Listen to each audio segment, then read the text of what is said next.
दशक दुसरा, समास आठवा. सद्विद्या निरूपण. श्रीराम. ऐका सद्विद्येची लक्षणे, परमशुद्ध सुलक्षणे, विचार घेता बळेची बाणे, सद्विद्या अंगी श्रीराम.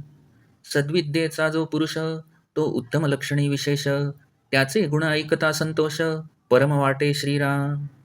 भाविक सात्विक प्रेमळ, शांती क्षमा दयाशीळ, लीन तत्पर केवळ, अमृतवचनी श्रीराम. परमसुंदर आणि चतुर, परमसबळ आणि धीर, परमसंपन्न आणि उदार, अतिशयसी श्रीराम. परमज्ञाता आणि भक्त, महापंडित आणि विरक्त, महातपस्वी आणि शांत, अतिशयसी श्रीराम. वक्ता आणि नैराश्यता, सर्वज्ञ आणि सादरता, श्रेष्ठ आणि नम्रता, सर्वत्रासी श्रीराम. राजा आणि धार्मिक, शूर आणि विवेक, तारुण्य आणि नेमक, अतिशयसी श्रीराम. वृद्धाचारी कुळाचारी, युक्ताहारी निर्विकारी, धन्वंतरी परोपकारी, पद्महस्ती श्रीराम. कार्यकर्ता निराभिमानी, गायक आणि वैष्णवजनी, वैभव आणि भगवत भजनी, अत्यादरे श्रीराम.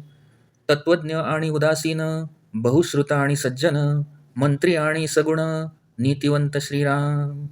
साधू पवित्र पुण्यशीळ, अंतरशुद्ध धर्मात्मा कृपाळ, कर्मनिष्ठ स्वधर्मे निर्मळ, निर्लोभ अनुतापी श्रीराम. गोडी आवडी परमार्थ प्रीती, सन्मार्ग सत्क्रिया धारणा धृती, श्रुती स्मृती लीळा युक्ती, स्तुतीमती परीक्षा श्रीराम. दक्ष धूर्त योग्य तार्किक, सत्य साहित्य नेमक भेदक, कुशळ चपळ चमत्कारिक, नाना प्रकारे श्रीराम. आदर सन्मान तारतम्य जाणे, प्रयोग समयो प्रसंग जाणे, कार्याकारण चिन्हे जाणे, विचक्षण बोलिका श्रीराम. सावध साक्षेपी साधक, आगम निगम शोधक, ज्ञान विज्ञान बोधक, निश्चयात्मक श्रीराम. पुरश्चरणी तीर्थवासी, दृढव्रती कायाक्लेसी, उपासक निग्रहासी, करू जाणे श्रीराम. सत्यवचनी शुभवचनी, कोमळवचनी एकवचनी, निश्चयवचनी सौख्यवचनी, सर्व काळ श्रीराम. वासना तृप्त सखोल योगी, भव्य सुप्रसन्न वीतरागी, सौम्य सात्विक शुद्ध मार्गी, निष्कपट निर्वेसनी श्रीराम. सुगड संगीत गुणग्राही, अनापेक्षी लोकसंग्रही, आर्जव सख्य सर्वही, प्राणीमात्रासी श्रीराम. द्रव्यसूची दारासूची, न्यायसूची अंतरसूची, प्रवृत्तीसूची निवृत्तीसूची, सर्वसूची निस्संगपणे श्रीराम. मित्रपणे परहितकारी, वाग्माधुर्य परशोकहारी, सामर्थ्यपणे वेत्रधारी, पुरुषार्थे जगमित्र श्रीराम. संशयछेदक विशाळ वक्ता, सकळ कृप्त आसोनी श्रोता, कथा निरूपणी शब्दार्था, जाऊच नेदी श्रीराम. वेवादरहित संवादी, संगरहित निरोपाधी, दुराशारहित अक्रोधी, निर्दोष निर्मत्सरी श्रीराम. विमळ ज्ञानी निश्चयात्मक, समाधानी आणि भजक, सिद्ध असोनी साधक, साधनरक्षी श्रीराम. सुखरूप संतोषरूप, आनंदरूप हास्यरूप, ऐक्यरूप आत्मरूप, सर्वत्रासी श्रीराम. भाग्यवंत जयवंत, रूपवंत गुणवंत, आचारवंत क्रियावंत, विचारवंत स्थिती श्रीराम. यशवंत कीर्तिवंत, शक्तिवंत सामर्थ्यवंत, वीर्यवंत वरदवंत, सत्यवंत सुकृती श्रीराम. विद्यावंत कळावंत, लक्ष्मीवंत लक्षणवंत, कुळवंत सुचिष्मंत, बळवंत दयाळू श्रीराम. युक्तिवंत गुणवंत, वरिष्ठ बुद्धिवंत बहुधारिष्ट, दीक्षावंत सदा संतुष्ट, निस्पृह वितरागी श्रीराम. असो ऐसे उत्तम गुण, हे सद्विद्येचे लक्षण, अभ्यासाया निरूपण, अल्पमात्र बोलिले श्रीराम. रूपलावण्य अभ्यासिता नये, सहज गुणास न चाले उपाये, काहीतरी धरावी सोये, अगांतुक गुणाची श्रीराम. ऐसी हे सद्विद्या बरवी, सर्वत्रापासी असावी, परी विरक्त पुरुषे अभ्यासावी, अगत्य रूप श्रीराम. इति श्रीदासबोधे गुरुशिष्य संवादे सद्विद्या निरूपण नाम समास आठवा समाप्त.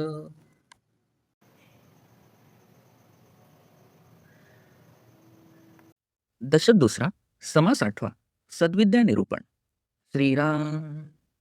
आता परमशुद्ध व अतिउत्तम अशी सद्विद्येची लक्षणे वर्णन करून सांगतो, ती श्रोत्यांनी ऐकावी.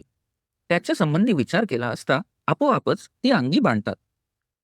जो सद्विद्यायुक्त पुरुष असतो तो विशेष उत्तम गुणांनी युक्त असतो. त्याचे गुण ऐकून सुद्धा परमसंतोष वाटतो. तो भाविक, सात्विक, प्रेमळ, शांती, क्षमा व दया यांनी युक्त, लीन, कार्य करण्यात तत्पर आणि केवळ अमृतासारखी मधुर वचने बोलणारा असतो. तो परमसुंदर, परमचतुर, परम बलवान आणि परम धैर्यशील असून, परमसंपन्न असून अत्यंत उदार असतो. तो परमज्ञानी, परमभक्त, महापंडित असून विरक्त आणि महातपस्वी असून अत्यंत शांत असतो. तो उत्तम वक्ता असून अनासक्त असतो. सर्वज्ञ असून लोकांना आदर देणारा असतो आणि श्रेष्ठ असूनही अत्यंत नम्रपणे सर्वांशी वागणारा असतो. तो राजा असूनही धार्मिक असतो. शूर असूनही विवेकी असतो. तरुण असूनही अत्यंत नीतिनियमाने वागणारा असतो. तो वडीलधाऱ्यांना मानणारा, कुळधर्म कुळाचार पाळणारा, युक्त आहार घेणारा व कुठल्याही विकाराच्या अधीन न होणारा, वैद्यक विद्या जाणणारा, परोपकारी व ज्याच्या हातावर यशाचे प्रतीक असे कमलाचे चिन्ह असते असा असतो. उत्तम कार्यकर्ता असून तो निराभिमानी असतो. उत्तम गाणारा असून भगवत भक्त असतो. वैभव संपन्न असून अति आदराने भगवत भजन करणारा असतो. तो तत्वज्ञानी असून उदासीन म्हणजे विरक्त असतो. बहुश्रुता असूनही सज्जन असतो आणि राजाचा मंत्री असूनही सद्गुण संपन्न व नीतिमान असतो. तो पवित्र पुण्यशील साधू असून शुद्ध अंतःकरणाचा, कृपाळू व धर्मात्मा असतो. स्वधर्मनिष्ठ, निर्मळ, कर्मनिष्ठ, निष्काम कर्मयोगी व निर्लोभी असून तो अनुतापाने विशुद्ध अंतःकरणाचा झालेला असतो. त्याला परमार्थाची गोडी असते, आवड असते व प्रेमही असते. तो सन्मार्गाचे आचरण करणारा, सत्क्रिया करणारा, उत्तम धारणाशक्ती असणारा व धैर्यशील असतो. श्रुती स्मृती ह्यांचे त्याला उत्तम ज्ञान असते. आनंदाने जीवन जगण्याची युक्ती त्याला अवगत असते. भगवंताच्या लीलांविषयी त्यास प्रेम असून भगवंताची स्तुती कशी करावी हेही तो जाणतो. तो बुद्धिमान असून व्यक्ती व वस्तूंची उत्तम पारख त्यात असते. तो नेहमी सावध असून वेळ प्रसंग पाहून वागणारा, रीतीने व प्रमाणात तर्क जाणणारा, सत्साहित्याची आवड असणारा, नियमनिष्ठ व पारदर्शी, कुशल, चपळ व नाना प्रकारच्या उत्तम गुणांनी संपन्न असतो. कोणाचा किती आदर करावा, कोणाचा कसा सन्मान करावा ह्यातील तारतम्य तो जाणतो. कुठल्या वेळी कशा प्रकारे वागायचे हे वेळ प्रसंग पाहून तो अचूक जाणतो. कार्यकारण संबंधाची त्याला उत्तम जाण असते. तो चतुर असून बोलका असतो. तो सदा सावध, कार्यरत असून साधक वृत्तीनेच राहतो. वेद आदी शास्त्रांचा उत्तम व्यासंगी असून शब्दज्ञान व आत्मानुभव दोन्ही असल्याने दुसऱ्यास ज्ञान विज्ञानाचा निश्चयात्मक बोध तो करून देऊ शकतो. तो तीर्थक्षेत्रात वास करणारा व नाना मंत्रांची पुरश्चरणे करणारा, दृढव्रती, शरीर कष्टाची तमा बाळगणारा व इंद्रिय निग्रह करून उपासना करणारा असतो. तो नेहमी सत्य भाषण करणारा, शुभ बोलणारा, आपले वचन एकनिष्ठेने पाळणारा व कोमल शब्द उच्चारणारा असतो. सदा सर्व काळ तो निश्चयात्मक व दुसऱ्यास सौख्य होईल असेच बोलतो. त्याच्या सर्व वासना तृप्त झालेल्या असतात. योगाचे सखोल ज्ञान त्याला असते आणि त्याचे व्यक्तिमत्व भव्य आणि सुप्रसन्न असते.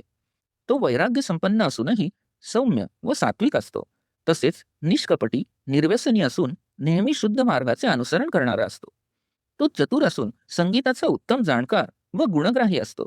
तो निरपेक्ष असून लोकसंग्रही असतो व सर्व प्राणीमात्रांशी मित्रत्वाने व सरलतेने वागणारा असतो. द्रव्याचे, पतिपत्नी संबंधाचे, न्याय अन्यायाचे, अंतःकरणाचे तसेच प्रवृत्ती व निवृत्ती म्हणजे प्रपंच व परमार्थातील पावित्र्य अशी सर्व प्रकारची शुचिता त्याच्या ठिकाणी निस्संग वृत्तीमुळे दिसून येते. तो मित्रत्वाच्या भावनेने नेहमी परहितपर असतो. मधुर वाणीने लोकांच्या दुःखाचे तो हरण करतो. सामर्थ्य संपन्न असल्याने दुसऱ्यांचे संरक्षण करतो आणि पौरुष संपन्न असल्याने सर्व जगाचा मित्र बनतो. सर्व समावेशक विशाल बुद्धीमुळे तो उत्तम वक्ता असतो व म्हणून सर्व संशयांचे तो निरसन करू शकतो. स्वतः अत्यंत विद्वान व ज्ञाता असूनही तो उत्तम श्रोताही असतो. म्हणजे दुसऱ्याचे म्हणणे तो आदराने ऐकूनही घेतो. कथा निरूपणाच्या प्रसंगी प्रत्येक शब्दाच्या अर्थाकडे त्याचे बारीक लक्ष असते. वादविवाद टाळून संवाद करणे त्याला जमते. तो निस्संग वृत्तीचा असल्याने कुठलीही उपाधी आपल्या मागे लावून घेत नाही. तो भलती आशा कधी बाळगत नाही व कुणावर कधी क्रोधही करीत नाही. असा तो सदा निर्मत्सरी व निर्दोष असतो. तो संदेहरहित विमल ज्ञानाने युक्त असतो. अत्यंत समाधानी वृत्ती असून भगवंताचे भजन करतो. सिद्ध झाला असूनही तो अत्यंत सावधपणे साधनाचे रक्षण करीत एखाद्या साधकाप्रमाणेच राहतो. तो आत्मरूपाने सर्वांशी एकरूप झालेला असल्याने त्याच्याकडे पाहिले असता मूर्तिमंत सुख वा संतोषच त्याच्या रूपाने प्रकट झाले आहेत असे वाटते. तो नेहमी आनंदी, सुप्रसन्न, स्मितहास्य ज्याच्या चेहऱ्यावर शोभत आहे असा दिसतो. तो भाग्यवंत असतो, जयवंत असतो, रूपवंत असतो, गुणवंत असतो, आचारसंपन्न असून क्रियाशील व सुविचारी असतो. तो यशवंत, कीर्तिवंत, शक्तिसंपन्न, सामर्थ्यवान, वीर्यवंत व ज्याचे आशीर्वाद सुफल होतात असा सत्यवंत व पुण्यकर्मे करणाराही असतो. तो विद्यावंत, कलावंत असतो, ऐश्वर्यसंपन्न असून उत्तम लक्षणांनी युक्त असतो, कुलीन असून पवित्र आचरणाचा असतो व बलशाली असूनही दयाळू असतो. तो युक्तिप्रयुक्ती जाणणारा, गुणसंपन्न, वरिष्ठ व बुद्धिमान असून धैर्यशीलही असतो. त्याने गुरुकडून दीक्षा घेतलेली असते व तो सदा संतुष्ट असतो. त्याच्या ठिकाणी कुठलीही वासना, इच्छा, कामना उरलेली नसते व तो अत्यंत वैराग्य संपन्न असतो.